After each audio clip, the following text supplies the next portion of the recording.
Saya bukan sekadar puing dalam buku sejarah, bukan pula wajah yang dicetak dalam pelajaran kelas 3, bukan kutipan klise di biodata Instagram. Saya masih hidup. Di tengah denyut kota yang terengah-engah, di balik spanduk kampanye, janji, dan kebohongan, di sela-sela demonstrasi mahasiswa yang diseret oleh aparat, saya menulis di dinding yang retak, dengan darah generasi yang dikhianati oleh upahnya sendiri. Hai Anda yang merasa nyaman di kursi empuk di meja bundar, ruangan berpendingin udara, serta gelar-gelar dari luar negeri.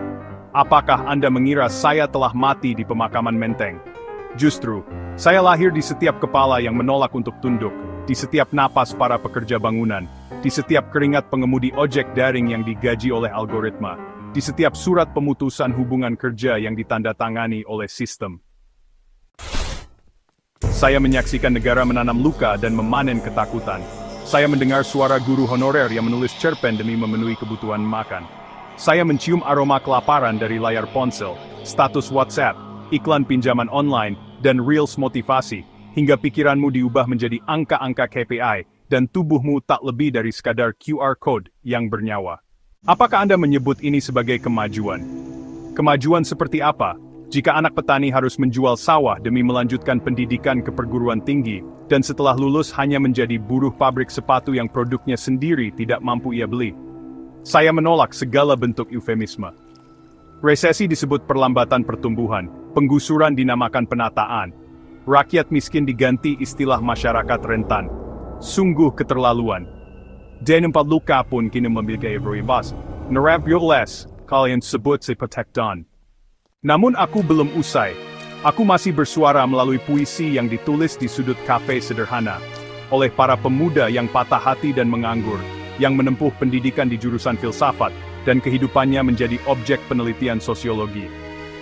Aku masih menolak segala sesuatu yang terlalu teratur, terlalu normatif, terlalu steril, sebab hidupku adalah coretan tak beraturan di buku harian, adalah teriakan anak yang kelaparan, adalah kesunyian seorang ibu yang anaknya ditangkap karena membela tanah air. Saya bukanlah penyair yang tenggelam dalam nostalgia, saya juga bukan hantu nasionalisme semu. Saya adalah getaran di tenggorokan, yang Anda tahan saat ingin menyuarakan protes. Saya adalah kata yang Anda bisikkan di toilet kantor, karena atasan Anda mengawasi melalui CCTV. Saya tetaplah makhluk liar, yang tidak rela ditundukkan oleh rapat-rapat, oleh pendapat para ahli, ataupun oleh peraturan yang dibungkus dengan etika.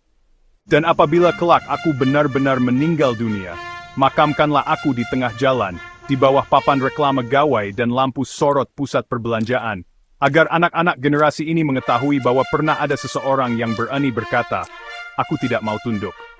Dan itu sudah cukup untuk disebut sebagai kehidupan.